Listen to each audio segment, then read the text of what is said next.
इन बच्चों को बार बार ध्यान करने को मिल जा रहा है। बहुत सुंदर कार्यक्रम क्या किया तो क्लास में मैंने काफी खुशियों में होशियार बना दिया और ये हमारी हाँ ये आपकी कोशिश है बहुत छोटी बात है। तो प्लीज बंद कर दीजिए माइक। मंजू गेरा जी आप भी बंद कर दीजिए प्लीज माइक बंद कर दीजिए। मंजू गेरा जी माइक बंद करिए। और सरला वर्मा जी हमारे बीच में उपस्थित हैं। ये प्रांतीय आर्य महिला समाज की कोषाध्यक्षा है। लक्ष्मी कन्नन कोषाध्यक्षा है। अपनी समाज की प्रधाना है। बहुत ही अच्छी वक्ता, एक बहुत अच्छी बहन। और जब से मैं इनसे मिली हूँ मैं इनसे हमेशा प्रभावित रही हूँ। बहुत सुंदर मंत्र की व्याख्या करती है पढ़कर बहुत अच्छी से सरल शब्दों में।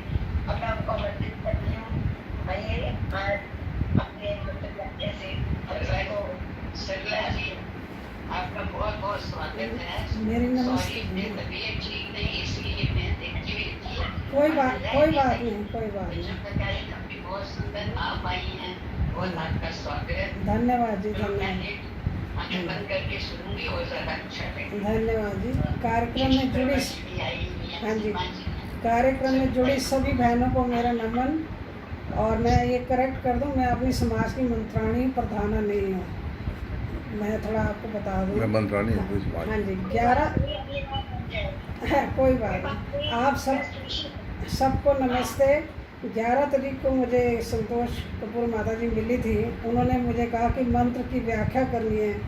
उन्होंने मुझे कहा ना मेरे में इतनी योग्यता है न क्षमता है, लेकिन फिर भी मेरा एक प्रयास रहेगा कि मैं जो अपनी अल्प बुद्धि से समझ पाई हूँ मैं आपके समक्ष रखना चाहूँगी। और आप सभी बहनों को भाइयों को जो भी इस कार्यक्रम में जुड़े विसाखी की बहुत बहुत शुभकामनाएँ।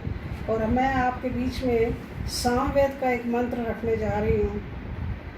ओम कदु प्रचेत से महे वचो देवाय शस्यते तदिद्यस्य वर्धनम।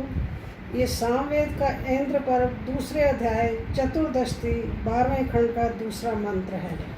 ये मंत्र हमें क्या कहता है, पहले हम इसके अर्थ को जानते हैं, फिर हम इसके भावों पर विचार करेंगे। ये मंत्र कहता है महान विद्वान इस मंत्र का ऋषि मारीच है, मारीच कश्यप है, देवता इंद्र है और छंद जो है गायत्री है। इस मंत्र का अर्थ सामवेद में इस प्रकार दिया गया है। महान विद्वान परमेश्वर के लिए यदि थोड़ा भी स्तुति के वचन का उच्चारण किया जाए तो भी वह स्तोता की वृद्धि करने वाला होता है। सरल शब्दों में मैं कहूँ तो ये कहते हैं कि हमारी प्रार्थना, हमारा स्मरण कभी विफल नहीं होता। और इसको अगर विस्तार से समझना चाहें तो प्रभु की थोड़ी सी भी भक्ति जो है वो महान फल को देने वाली होती है। हम लोग समझते हैं कि थोड़ी सी संध्या या एक आध मंत्र का स्मरण कर लें तो हमारा क्या लाभ होगा। तो हम तो ये सोच के करते ही नहीं है कि हमें तो कुछ आता नहीं, हम थोड़ा बहुत करेंगे, भजन थोड़ा बहुत कर देंगे तो हमें शायद कोई लाभ होगा नहीं। परंतु ये सत्य नहीं है। वेद कहता है अगर हम अपनी उपासना चाहे कितनी स्वल्प और तुच्छ भी हो, वह उपास्य देव तो महान है, परमात्मा तो बहुत महान है। हमारी थोड़ी सी प्रार्थना को भी, थोड़ी सी उपासना को भी वो हमें फल देता है। फल किस रूप में देता है? क्योंकि ज्ञान और शक्ति जो है, ज्ञान और शक्ति में परमात्मा बहुत महान है। इसीलिए जो हम जो भी पाठ पूजा करते हैं या उपासना करते हैं, परमात्मा के समीप जाते हैं, वो हमारी विफल नहीं होती है। उसके सामने हम इतने तुच्छ हैं, वो यदि चाहे तो हमें दान से भरपूर कर सकता है। हम यदि थोड़ी देर के लिए भी उससे संबंध जोड़ते हैं तो वह महान देव उस थोड़े से समय में भी हमें भर देता है। संत लोग, जो सन्यासी लोग, जो ऋषि लोग प्रभु का क्षण भर में ध्यान करते ही प्रभु का आशीर्वाद धारा उनके लिए खुल जाती है और वह उस क्षण भर में ही प्रभु के आशीर्वाद से नहा जाते हैं। एक बार प्रभु का नामोच्चारण करते ही उन्हें ऐसा आवेश आता है कि शरीर रोमांचित हो जाता है। मन और आत्मा आनंद रस से पवित्र और प्रफुल्ल हो जाते हैं। और यदि हम साधारण लोगों की प्रार्थना उपासना अभी उस महाप्रभु से इतना ऐश्वर्य नहीं पा सकते, तब तो हम उसके थोड़े से भजन की बहुत कदर करनी चाहिए। एक भी दिन का नागा नहीं करना चाहिए। एक समय भी नागा होने से जो संबंध विच्छिन्न हो जाता है वह फिर जोड़ना पड़ता है। यही कारण है नागा होने पर प्रायश्चित का विधान है। यहाँ मैं ये कहना चाहूँगी कि चाहे हम परमात्मा के समीप बैठना हो या भौतिक जगत में हमारे संबंधों में बहन भाइयों का, मित्रों का कोई भी संबंध हो, अगर हम उनसे मिलते नहीं हैं, परमात्मा की तो हम उपासना करते हैं लेकिन हम अपने सगे संबंधियों से तो मिलते हैं, अगर हम उनसे मिलना बंद कर दें तो आप जब आप दोबारा मिलते हो तो उसको आरंभ करने में थोड़ी मुश्किल होती है। इसीलिए कहा गया है कि अपने संबंधों में नमस्कार की भावना को, नमस्कार हमेशा रखना चाहिए, जिससे आप दोबारा उनसे मिलें तो आपको संबंध जोड़ने में कठिनाई ना आए। उसी प्रकार परमात्मा के उपासना में भी हमें नित्य नियम से जुड़ना चाहिए, चाहे थोड़ी देर के लिए जुड़ें, लेकिन हमें उसमें नागा नहीं करना चाहिए ये सोच के कि हमारे पास समय नहीं है। चलते फिरते हमें अपने परमात्मा को याद करना चाहिए, सांस सांस में याद करना चाहिए, ये सोच कर कि नहीं हम 1 घंटा बैठेंगे, आधा घंटा बैठेंगे, कई दफ़ा हम समय नहीं निकाल सकते तो हम थोड़ा भी समय बैठेंगे, ये भाव रख के चलें कि जिस भाव से भी हम परमात्मा के समीप जाएंगे वो भाव या हमारी भावना या हमारी भक्ति जो है वो निष्फल नहीं जाएगी। हमें इसलिए कभी भी परमात्मा के पास बैठने के लिए समय ना होते हुए भी उसमें नागा नहीं करना चाहिए। कैसी भी परिस्थिति क्यों ना हो, हमें उसके नाम का स्मरण अवश्य करना चाहिए। इसी बात को कबीर दास ने इस प्रकार कहा है, एक घड़ी आधी घड़ी आदि हूँ ते संगति साधु की, आदि कटे कोटि अपराध। मतलब अगर हम थोड़ी देर भी परमात्मा के पास बैठते हैं, उसका स्मरण करते हैं तो हमारे पाप जो होते हैं वो नष्ट हो जाते हैं। तो इसीलिए हमें चाहिए जिस दिन भजन में बिल्कुल दिल ना लगा सके उस दिन भी कुछ ना कुछ उपासना अवश्य करनी चाहिए, यत्न जरूर करना चाहिए। पीछे पता लगता है एक दिन का यत्न व्यर्थ नहीं गया, एक दिन की उपासना ने हमें बढ़ाया है, हमारे शरीर, मन और आत्मा को उन्नत किया है। यह सब हम अपने व्यक्तिगत जीवन में देखते हैं। जब हम प्रभु की शरण में जाते हैं, चाहे 5 मिनट के लिए भी बैठे, अगर मन से हम प्रभु को याद करते हैं, जब हम उठते हैं तो हमारा मन प्रफुल्लित हो जाता है, शांत हो जाता है। कम से कम ये तो असंदिग्ध है कि संसार की अन्य बातों में हम जितना समय देते हैं, सांसारिक बातों की जितनी स्तुति उपासना करते हैं, उससे जितना फल हमें मिलता है उससे अनंत गुण फल हमें प्रभु की स्तुति उपासना से मिल सकता है और मिल जाता है। कारण स्पष्ट है, क्योंकि वह महान है, ज्ञान का भंडार है, सर्वशक्तिमान है और सांसारिक बातें अल्प है, तुच्छ है, निसार हैं, ज्ञान शक्ति वहीन केवल विकार हैं। तो मैं इस मंत्र को जब मैंने पढ़ा तो ये मंत्र जो है हमारे ज्ञान चक्षु को खोलता है। चारों वेदों में प्रत्येक मंत्र में अगर हम देखें, वेदों का मैं अपनी पर्सनल उसमें बताती हूँ। वेद पढ़ना तो मैंने शायद 13-14 साल की आयु से शुरू कर दिया था, लेकिन वो पढ़ना ही कहलाया। जीवन के इस पड़ाव में आकर मैंने देखा कि जब हम वेद पढ़ते हैं, अगर आप ध्यान से पढ़ें और एक एक मंत्र को अकेले बैठ के अगर पढ़ें और उसमें मनन करें तो उसमें ऐसे लगता है हर मंत्र जो हमारे लिए लिखा गया है और वो मंत्र जो है हमें चेतना दे रहा है, हमारे ज्ञान चक्षु खोल रहे हैं। खाली पढ़ना, वेद का पाठ करना वो भी उस लाभदायक है, वो हमारी वाणी को शुद्ध करता है, परमात्मा तक पहुंचाता है। स्तुति वो भी परमात्मा की स्तुति है, वेद पढ़ना भी परमात्मा की स्तुति है।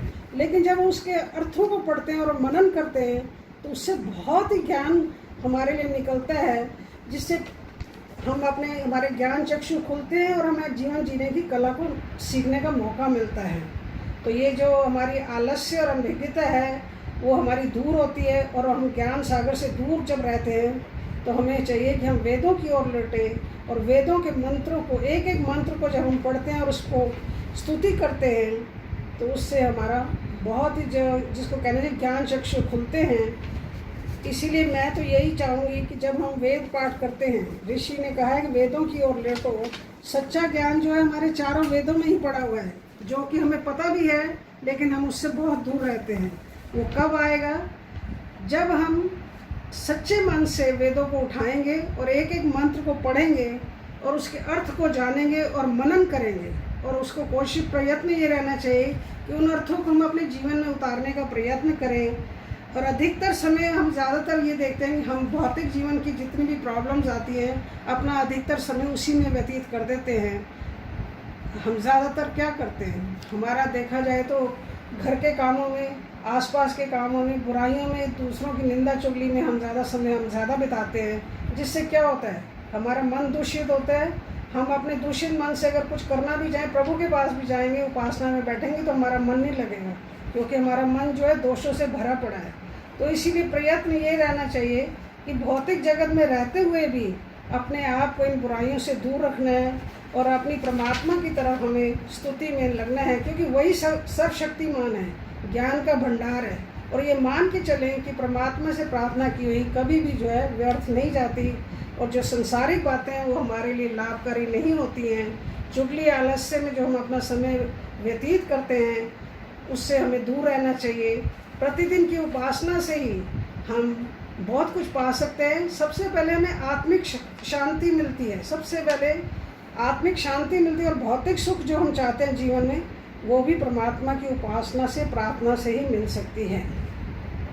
लेकिन हाँ, साथ में ये भी विद्वानों ने ये भी कहा है कि अगर हम किसी दिन परमात्मा की उपासना नहीं कर सकते, नागा हो जाता है, तो उसका प्रायश्चित भी लिखा हुआ है। वो प्रायश्चित क्या है? अपने आप को दंडित करना।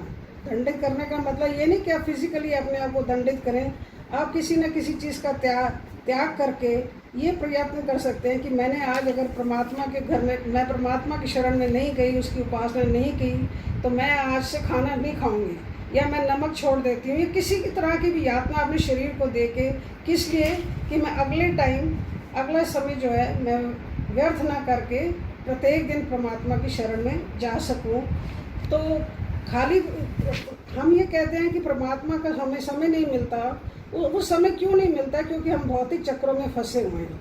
तो मेरा ये मानना है कि अगर हमने अपने मन में, आत्मा में ये रख सांस में सोच रखा है, परमात्मा का स्मरण करते रहते हैं, तो चलते फिरते भी हम परमात्मा का स्मरण कर सकते हैं। ज़रूरी नहीं 1-2 घंटे हम समाधि लगा के बैठें या कहीं भी बैठें तो तभी परमात्मा का नाम लिया जा सकता है। परमात्मा तो हर वक्त उसका नाम लिया जा सकता है, क्योंकि वो तो हमारे अंदर है। हम परमात्मा को कभी भूल नहीं सकते। और सबसे बड़ी बात, सत्संग में जाकर, सत्संग में जब हम जाते हैं, संगतिकरण करते हैं या स्वाध्याय करते हैं, जब हम स्वाध्याय करते हैं तो वो भी एक परमात्मा का ही स्मरण करना होता है। क्यों? कि स्वाध्याय के अपने ही लाभ हैं।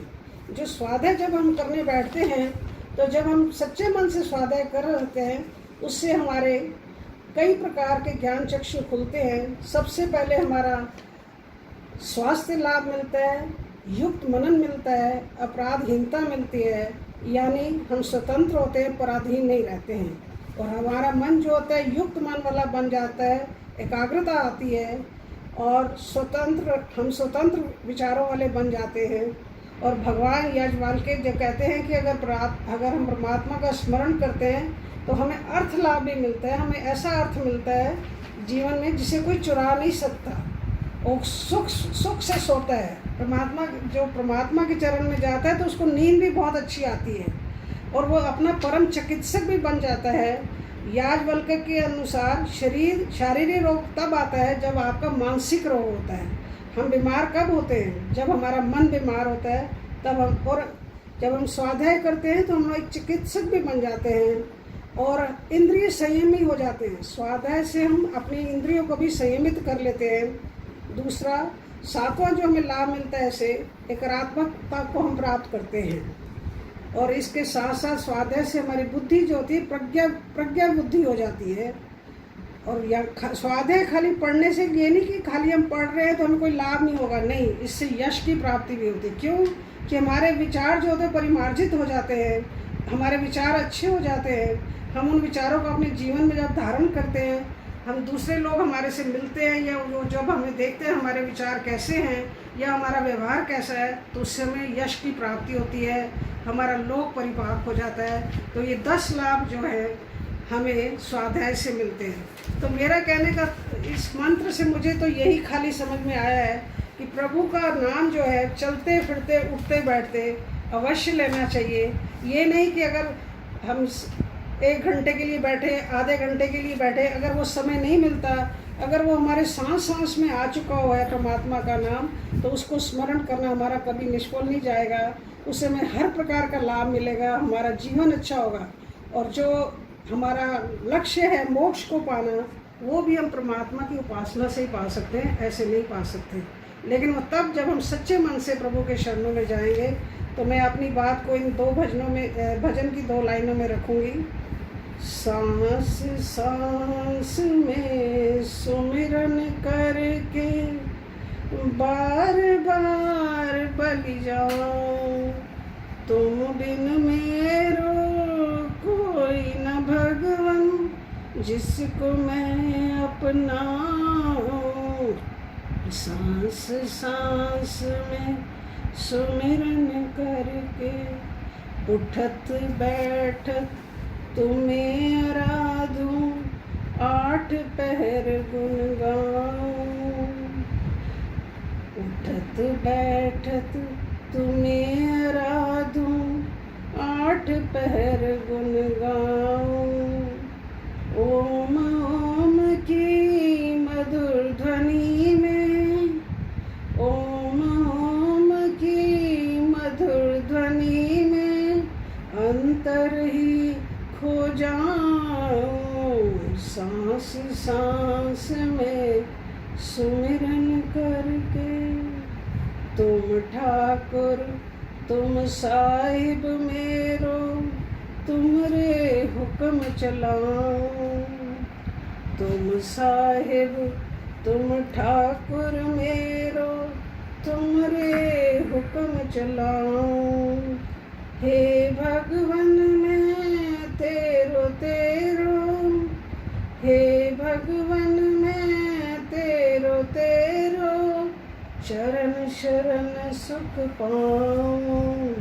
सांस सांस में सुमिरन करके बार बार बलि जाऊं, तुम बिन मेरो कोई न भगवन, जिसको मैं अपनाऊं। सांस सांस में सुमिरन करके। धन्यवाद जी। ये मेरा एक छोटा सा प्रयास था, उन्होंने मेरे में विश्वास जगाया। अब मुझे नहीं पता मैं कहाँ तक सफल हूँ अपनी बातों को आपके समक्ष रखने में। अगर मेरे से कोई त्रुटि हुई हो अपने विचार रखने में तो मैं क्षमा प्रार्थी हूँ।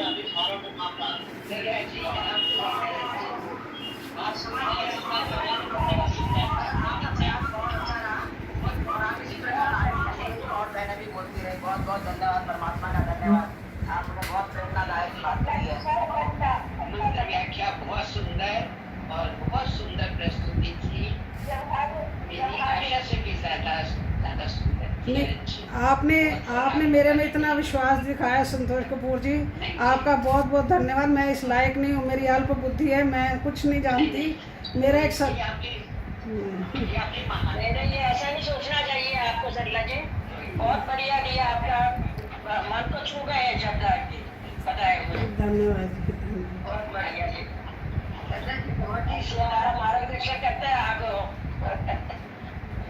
सरला जी ने बहुत ही सुंदर सरल शब्दों में भजन के साथ इतनी सुंदर व्याख्या की कि मन के भीतर तक उतर गई।